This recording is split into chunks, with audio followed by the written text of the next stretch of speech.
I guess every business decision that you've made has been based on quite a lot of sums and economic judgments. Yes. Based on hard numbers. Hard numbers, exactly.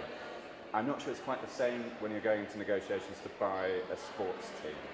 Maybe the sums don't necessarily quite stack up. No, I think it's much more like you're at Christie's, Sotheby's, you're trying to buy, a piece of art that you really like or sculpture, and you got one shot, and the only way you're going to get it is you've got to outbid everyone in the room, and as a result, you either pay up to win, and I have found most of the time you end up paying more than you want to pay. That's kind of almost the value of trying to sell something via an auction. But I look back, and 2 weeks after you bought it, you forget what you paid, and if you didn't pay up, for years, you sometimes bang your head against the wall, saying, "I was so stupid, I wish I had paid up." Even worse is when your wife actually wanted to buy the piece of art, and you didn't pay up. She constantly reminds you about how you basically screwed up. So, lucky with sports teams, very rarely is your wife telling you to buy the sports team. In fact, when I bought the sports team, I said to Mark, brought me the opportunity. I said, I'm in, but I got to ask my wife first, okay? So I wouldn't come home one day and say, I bought a team without even asking her. What did she say? She thought it was a great idea. Okay. So good for her. That's good. That's good at least. And I wasn't sure what she was going to say. No, well, fair enough. In case you're wondering. And if she had told you that was a stupid idea? If she said no, I was not right. Very good. So, that's a good husband.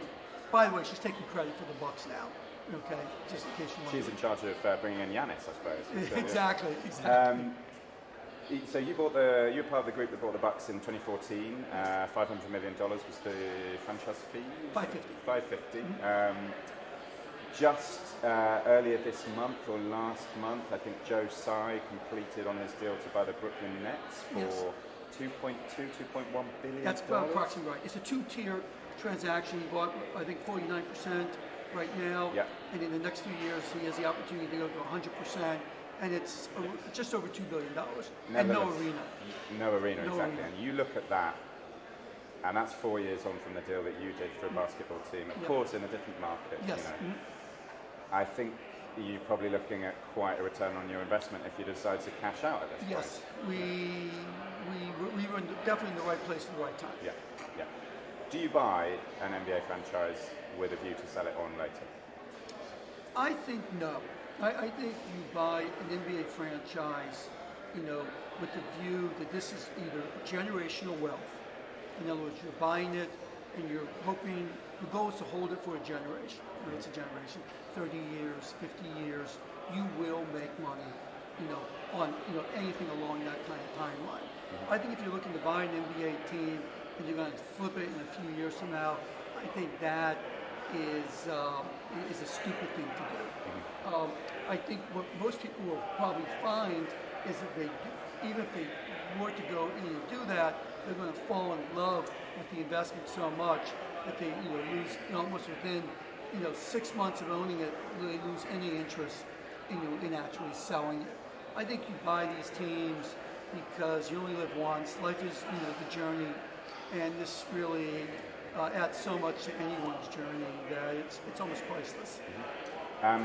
Mark Cuban, a fellow NBA owner, said recently that the legislation that's just been passed, apparently seemingly opening up the way for legalized sports betting. Sports gambling by the different states. Yes. Exactly. Has immediately added big chunks of value to franchises.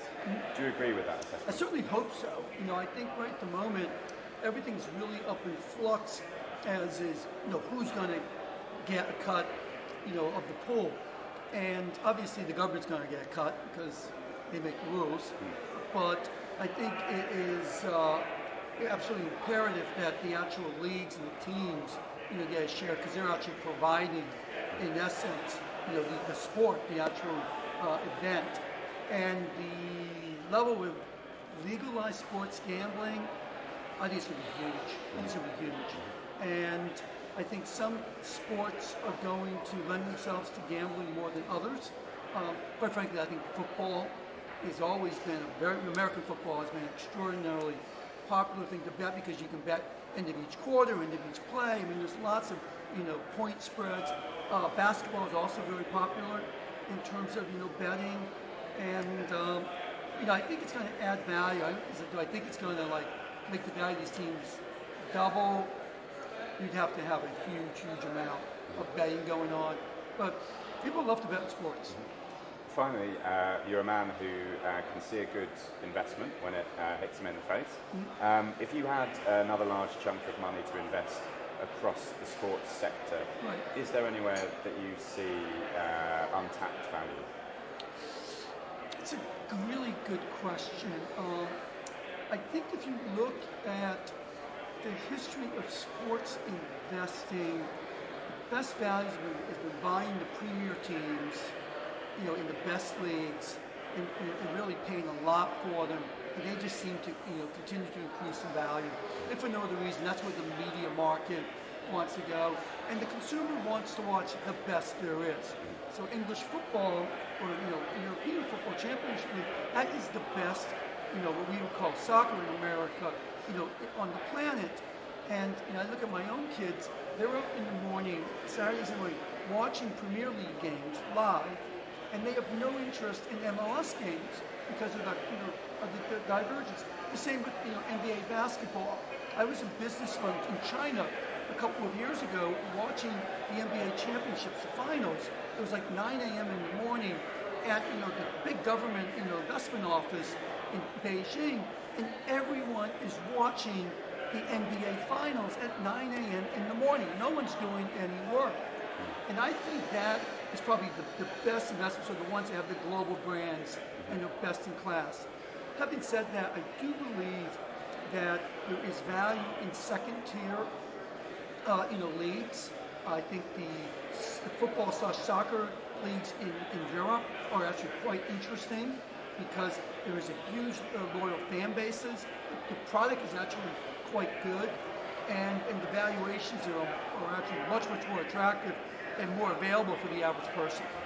So could I tempt you, for example, with a bid for a French league soccer club? I'm actually full disclosure. I'm dipping my toes in the water, looking for an interesting football play in Europe. Okay. So, Jamie Dinan, thank you very much.